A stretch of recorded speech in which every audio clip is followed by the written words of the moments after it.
we live? You are live. We are live. And it is a Wednesday. And we are. My camera's not right.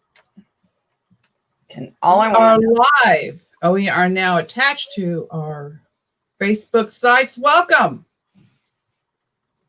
Good morning. Oh my gosh, it is morning.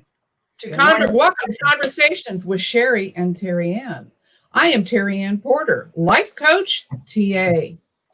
I help people overcome the lies of negative self-talk by finding a new perspective, leading them to see those unseen possibilities, which open up new pathways onto which they can proceed. And my co-host today is... Good morning. I am Sherry Berger, and I'm an executive coach that works for Here to There Consulting, and I'm the owner of Here to There Consulting. We educate business owners with the tools to balance life, business, and finance so that we can move through our leadership, our growth, and become successful. So that's what we do. That's what my company does. And today we're going to talk about leadership. And since I work with a lot of CEOs with leadership, I thought this is an interesting topic. This is an interesting topic. Let me start out by saying we are using a program called StreamYard, and it comes over to Facebook. We do not always see your name unless you give permission to Facebook, and you are welcome not to share your name. If, however, you would like to share your name, go to StreamYard.com/Facebook and give your authorization. Now, from there, let's get started. Sherry, what would be your definition of leadership? Definition of leadership? Define leadership for me. Well, I think there's different levels of leadership, right? So when you have one definition of leadership, I think there's a lot of people that are leaders that don't even realize they're leaders. How could that be? Well, let me see. How many people on here are women? Oh my gosh, we're leaders by nature because we be wives, we be moms, right? So we're leading and we don't even realize at times that we're leaders. If you're part of the Girl Scout organization, you could be a leader. The Boy Scouts, there's so many forms of leadership. So when people say, what is definition of a leadership? Leadership is actually having a servant heart. Leaders are servers. Leaders are not what people think they are. They are not. I know some are dictators, but good leaders are servants. It's about the other people and making people be a better version of themselves, right? So I like that. Yeah, it's not about I'm in control, in charge. It's more. So if you're a leader in your home as a mom, wife, what are you doing? You're worrying about the interest of other people. If you are a leader at Boy Scouts or Girl Scouts, what are you doing? You're worried about other leader, right? So a leader needs to make other people, empower other people, right? To be a better version of themselves. More of a servant leadership. Oh, I like that. Really not asking me what a definition of a leader is, though, because I didn't look it up. I'm sure there's a better definition of it, but really good leaders have servant hearts. Good morning, Lynn. Good to see you. Good morning, Mass. Again, if you guys let us know. If you guys let us know, by accepting, then we will be able to see who you are. And join in the conversation by entering comments. Yeah, what do you guys think is a definition of a leader? That's what I would like to know. Leadership. That's interesting. I do like your definition. A leader empowers others. Well, TerryAnn, you and I belong to Toastmaster International, which is a very, very good organization. And it's where leaders are made. Oh, wait, that's our theme, is it not? So I really, really like Toastmasters, but I will say that the best leaders in Toastmasters, and what are our values in Toastmasters, TerryAnn? Respect, integrity, service, and excellence. See, and every one of them are not me service. They're the others, right? So I always say this about Toastmasters. And if you have not joined Toastmasters International, I know I'm putting in a plug for it. I've belonged to Toastmasters for 14 years, something ridiculous like that. People will join Toastmasters. People will join Toastmasters to grow themselves, to become better communicators and leaders. People stay in Toastmasters to help others and mentor others to be better leaders and communicators. Do you want to know why? Because when you come into Toastmasters, most people, they're working on their leadership skills. As they become leaders in Toastmasters, they become more of a servant heart in helping others. So it's sort of how you evolve as a leader. And now we just had somebody else join us. I believe that's Grace, only because I see her on my KC Inspired Coffee with Sherry. But what do we have to do so that her name will pop up and we will know who she is? If you would like your name to appear in the comments, for us, we only see the word Facebook user. If you would like your name to come across, go to streamyard.com/Facebook. And there you will be able to give permission. TerryAnn, could we put that in the comments below? I think it might make it easier on people. Well, it would help if I spelled it right. But anyway, good morning. And the topic today is leadership. And we're asking people what they think. What is leadership? What is the meaning? What is your definition of leadership? That's what it was. I didn't know I was going to get asked this, but TerryAnn asked me that. But yes, so we're going to talk about leadership. I'm taking off my misspelled comment just a moment. And another interesting thing about leadership is when you work with leaders, like I work with a lot of CEOs of companies, you work with leaders or you are under leadership, right? You will find that people lead. Everybody has their go-to leadership style. Remember, we have in Toastmasters, we take some kind of test to find out what kind of leader we are. But even though you have your go-to leadership style, you need to be willing to adapt to the people that are under your leadership. Does that make sense? And remember, I talked about we have Myers-Briggs, we have Bank. If you guys haven't heard of these are personality things. And if you understand what other people's personalities are, you could change your leadership style to adapt to them. Yes, Grace, we can see you. And now we know it's Grace. Good morning, Grace. She put, did it work? Yeah. So Grace, we love to hear what you think. What's your definition of leadership? Sherry, while they're commenting on their definitions of leadership, what are some of the different styles of leadership? Do you remember some of those from those tests that we took? I only remember a couple of them. No, and I was going to look them up before this, but there's like what is the more democratic, authoritarian leadership? There's the more, I don't remember what they are. Probably could look them up. Which leadership were you?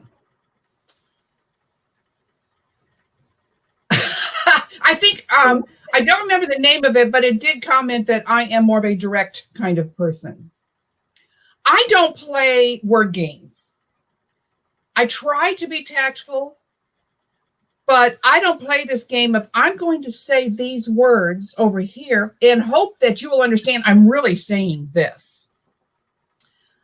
I've gotten caught in that trap too many times, either people using it on me or me using it on other people. I simply say, I lay it out. I want to make sure there's no misunderstanding. We have Mass on here, and she said that's auto. Is that what that is? Yeah, because she's one of our Or is that her style? People. Yeah. In an authoritative. Authoritative, yes. Yeah, authoritative. Democratic. She's helping us. She's giving us four of them. Yes. Giving them to us. And I don't remember which one of those I was declared as, but I know that is me. So isn't there the coach one or something to that? More of a mentor coach one. I can't remember what that one was. I know I lead from my heart, which everybody might be saying, oh, that's a great leadership style. Not always. So I lead from my heart. I'm very much a servant leader. That is not always the best leadership style. And you're like, what? What do you mean? Why would that maybe not the best leadership style for that person, though? not even that person, but even you as a leader, right? I mean, it's good to lead from your heart. It's great to be a servant leader, but there's times that maybe you need to use, see, she said coaching, which I had more of the coaching leadership, but sometimes you need to use the democratic, and sometimes the more of the authoritarian, and sometimes more of the, what is that, auto, which is probably what you are, right? The auto. Probably so. I like Grace's comment. Oh, yeah. I love Grace's Leadership is rising up the people on your team and others around you. It isn't about you. It's about making others to succeed. I agree, Grace. That's funny, a great description. She reworded what I said at the very, very starting of this leadership thing. And I love it. That's it's so the others around you. It is. And so when you're being a good leader, you're worried about, like, you know, if you don't want to worry about others, don't become a leader.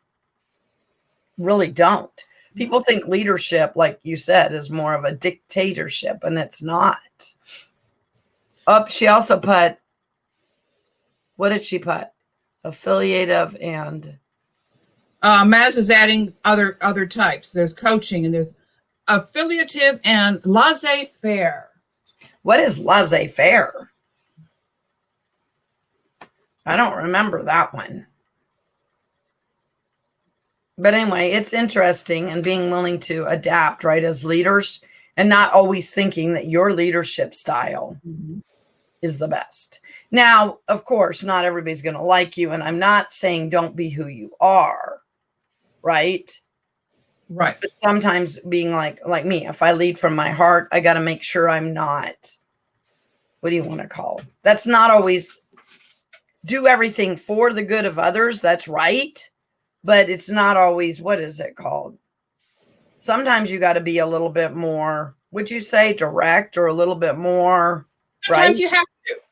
And sometimes, no matter what is happening, the thing is, the leader gets the final say. The leader is the final authority. And we're not always going to agree with that leader. No, and there's several organizations, and sometimes it's hard. I don't like the direction they're going. But what's important is to continue with, like we talked about, you know, respect. I may not like the decision you're making, but I will still show you respect for your position. Well, and I think you talked about, before we got on this call, you asked me regarding, what if other people aren't respecting me and their leaders? We still need to show the respect to the individual, right? We still show the respect. And you can respect somebody's position or whatever authority they have without, you can respect their position, their authority, without necessarily liking, you know, what their choices are, right? And we deal with that a lot, like in Toastmasters, for instance. I do, because like I said, I work with CEOs. You know, I do executive coaching, so I work with CEOs of small to mid-sized businesses. So I deal that with businesses, and there's no way I'm walking in a business and telling the authoritarian leader that they're doing it wrong, because they're not. That's how their company is ran. That's how they're doing it. So if you meet people where they're at, you help them come up with ideas that maybe they need to adjust a little bit, but overall, that's who they are, what they stand for. So sometimes people say, well, I don't like this kind of leadership. Here you go. Mass put a good one in here. And then we also had somebody else join us, and they need to accept, because they're coming up with user. I love this. Leadership is a process of influencing others to accomplish the needs of the organization by providing purpose, direction, and motivation. That's her military definition. That's her military definition. Now, I say, where you're working with the CEO, I've worked with a lot of people who have to follow that CEO. Yeah. They're sitting down here saying, but I know if they would do what I say is right. So we've got to change the perspective a little bit there. But because you only have this much information, that leader has a bit more information than you do. Well, why did they decide to go do that? They don't understand. They may understand a bit more than you think, because they know pieces of the puzzle. You're only seeing these few pieces of the puzzle. They've got the whole pile of puzzle pieces. And sometimes you've got to stop and look. Why are they doing that? And what are they doing? And you know what? They can't please everyone. No, and you really cannot, like even me, I go coach and mentor and help individuals like that. But you cannot come in and take over the way they're doing it. And you know what? You know what I need all leaders to do? I need them to be perfectly imperfect. Oh, I like that phrase. I need them to be perfectly imperfect. Because the minute you think that because somebody's a pastor, president, and well, I don't want to get into politics today, but you want to think that they're in this leadership role. So all of a sudden they're perfect. I want them to lead perfectly imperfectly. Perfectly with imperfect. with the right motivation, like Mass, what was her definition? We need to do it with the right motivation behind it. Oh, that's an interesting one. I have 4 awesome kids. I really do. But I have over the years, because I'm their mom, made mistakes. Mm-hmm. And I haven't always made the best calls for their benefit. But has my heart always been where I wanted it to be? So if you sit down and you explain to people, this is how it needs to be, because this is in the best interest. Mm-hmm. And then if it turns out not being in the best interest, being willing to come back and saying, maybe, this didn't work out the way I thought it was going to work out. But if you still had the right purpose behind it, people will respect you as leaders. If they know, we have that in Toastmasters, if they know in their heart that you're doing it because you think it's in their best interest or the best reason, right? For them or for the community or for whatever you're over, people will respect you. Mm-hmm. But the more self-centered you be, the more people have a little harder time with that. But again, would you say, how do we have those leaders above us when they don't respect us? You show respect. You show respect, even if they don't show respect to you. And that's hard to do sometimes. But that would take you back to the golden rule, right? Do unto others as you would want them to do to you. And Grace was on here. I always love Grace, and I agree with Grace. Kill them with kindness, right? I mean, literally, that's sure. And it's not really killing them so much. And I don't know if that's really how Grace puts it, but Grace puts it in a better, more authentic, because she's sweet like that. But me, I will always be that, okay, that person's difficult, but what's going on in their life? What would you say? What do they have? Here you go, Mass. Had some more to say. Leadership must be accomplished in a selfless mode. When you focus more on others than yourself, you become a better leader. You are respected because you put others' needs before your own. Which is what leadership is, right? And some reason people think it's about them, but that's not. It's about the others. Very good. Yes. And I liked your comment earlier about motivation and in the heart. I've always said, I may not be the best, but I will give you my best. And I will give you the best of what is me. See, you should quote that. That's another good one. You need to put it. It's me with the information I have at the moment. Now, down the road, I may get more information and be able to say, wait a minute, I think I have to rethink this. But at the moment, I will give you the best with the information that I have on hand. So what was that you said? All right. Oops. Well, let's hit the right buttons here. I may not be the best, but I will always give you my best. See, if we could go in that attitude, right? When you're going into any kind of leadership and like I said, more people are leaders than they realize. There we go. So, how do you respond then to a leader? Well, how as a leader do you respond when those that you are trying to lead tend to have an entirely different direction than you?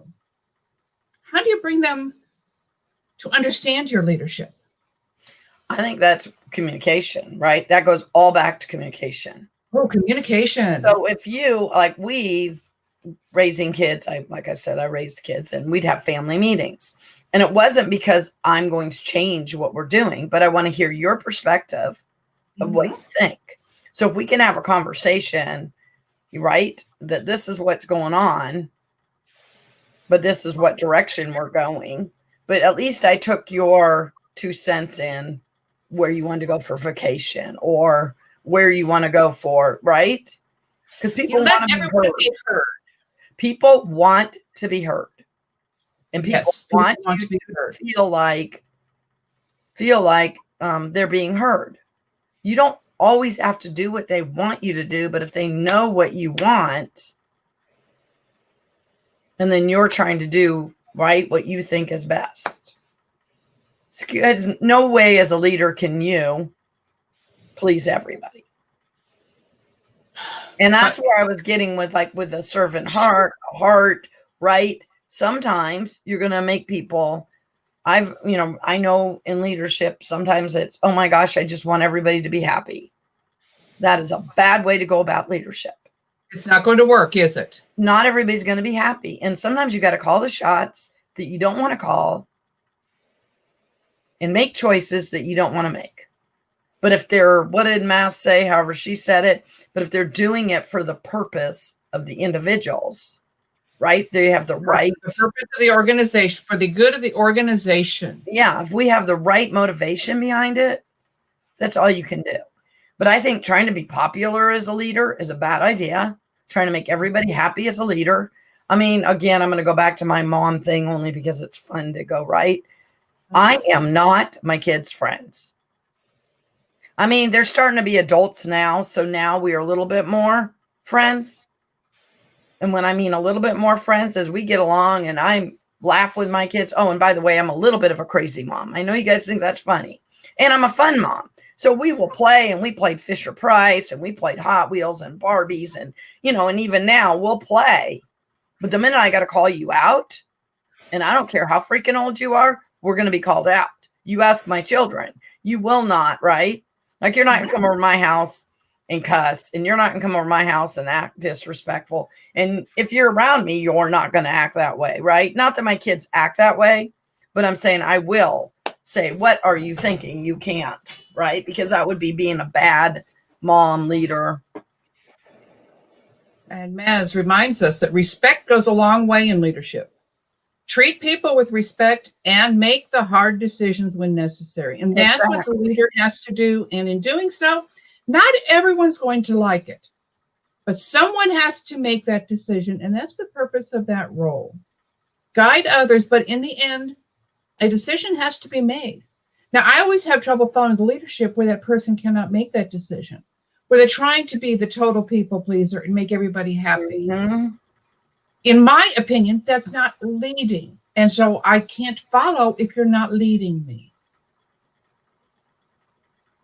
And so that's about, right, standing up for your values, what you believe in. Standing up for my values. Because who you are. And I think you said some people don't want to work for certain companies or leaders, and that might not be a good. Right. You have to find what's a good fit for you. And while the leadership is working for the overall of the organization, you have to as well. You also have to look, are you growing? I've learned, especially over the last few years in Toastmasters and really looking into different leadership styles, I know what leadership style I like best. It doesn't mean I won't sit under a different leadership style, but I'm learning to watch which ones do I like best, which then helps me to decide how do I want to be. And if I like that style, what is it I like about that person who is leading like that? And what do I want to learn from that and possibly bring into my own life? When I look at my leaders, I look at what quality do you have that catches my attention and that I want to emulate to others, so that one day I can be in the role where somebody is looking at me and saying, I want to be like that. I like that part. How do I do that? Well, and I think, right, there's no perfect leaders, right? Like I said, we have to perfectly no perfect leaders. So as you meet people, and if you admire people or look up to people, that's great. But you're also going to see flaws. and people that you don't like. So like you said, if we take some of those good qualities that we like and we try to grow and enhance them. But remember what I was talking about earlier too, before we went live, TerryAnn? I was telling you, do you know what? The only person I know how to be is me. No way. I know. And some people have called me charismatic or a little dramatic. And I'm like, really? Oh, wait, I am. Now, can I tone that down? Some, but some I'm very motivational. I'm charismatic, right? So you know what kind of leader I am? I found this out. I'm a charismatic, resourceful, encouraging leader. And that's how I lead from my heart. And I'm a servant leader. Now, does that work for everybody? No. But can I change being that way? Not really. Right? I can't. And so when people say they don't like this leader or that person, well, some of that's their personality and just who they are. I had coffee with a individual yesterday, and she goes, I'm the oldest of 6, and my siblings like to call me bossy, and I'm trying not to be bossy. And we're friends, and she's a client of mine, and I like her. And I said, but you are a little bossy. She's like, and I go, well, if you babysat 6 kids, you're older. She's just a little bit more. She's not mean, but that's her personality, right? And not everybody's going to like it. And of course, I'm sure younger siblings, you know, I have my oldest brother of 6, and we always told him, not our parent. Well, as we got older, but you know, he's sort of third parent growing up, but not now, right? And we have to always remind him of that. So I think when you're, what is it called? I guess we outgrew that leadership, right? As your older sibling. Can you do that? But it doesn't mean that when you're an older sibling, you don't act like an older sibling, because you do. Right. You do. You know how what is the name of that book where you can see what your birth order is? It makes a big difference. I think now families are a little bit more complicated because sometimes they're blended, but it's still there, right? How did you grow up? I have a little bit of oldest child in me because I'm the oldest of the 4 little kids. We're all from the same marriage, but I also have a little bit of middle child because I'm the third of 6, and I don't know, you know, I just do. And if you go realize, I think more self-discovery you can do of yourself, the more you can understand where others are coming from. What kind of leadership are you, TerryAnn? In my leadership, it is more direct with some coaching behind it. Now, I always love when I'm working with people, I always want to know, what are you thinking? And whenever I ask that question, I hear Dr. Phil in my head. What were you thinking? And that's not it. Because I want to know, I'm a processor when I think things through. So I've got this process of all of these little pieces. I want to know all of your little pieces, because there might be in that discussion, this little piece right here, that's the place where we jump track. So I always like to have discussions. I want to hear, what are you thinking? Why are you thinking? Now, as long as we get to the same end result, you may not do it my way, and that's okay. But if somewhere along the way we're going the same direction, but we're not ending up in the same spot, I want to know, where did we lose track? So let's talk and find, where did we jump track? And then what do we need to do? Do I need to make a change, or do you need to make a change? But let's find that place where we lost our direction and move together from there. We are down to our last minute. I love the interaction that we've had today. Maz, thank you so much for all of your information. Grace, it was wonderful to hear from you. Next week, we are going to talk about personal growth. What is personal growth? If any of you have comments or thoughts that you would like to consider on that, would you please send an email to us? Let us know what you're thinking. What are your thoughts on the leadership we just finished, or the personal growth we're going to do? If you don't want to do it in email, go ahead to any of our streams, especially Conversations with Sherry and TerryAnn. Leave your comments, even after the live. That's okay. We still love to hear your comments and your interaction. And I'd love to see everybody back next week, 9:30 Wednesday, and we will be talking about personal development because that is another important topic. So everybody go make it a good day. Bye, guys. Make it a good day. Bye.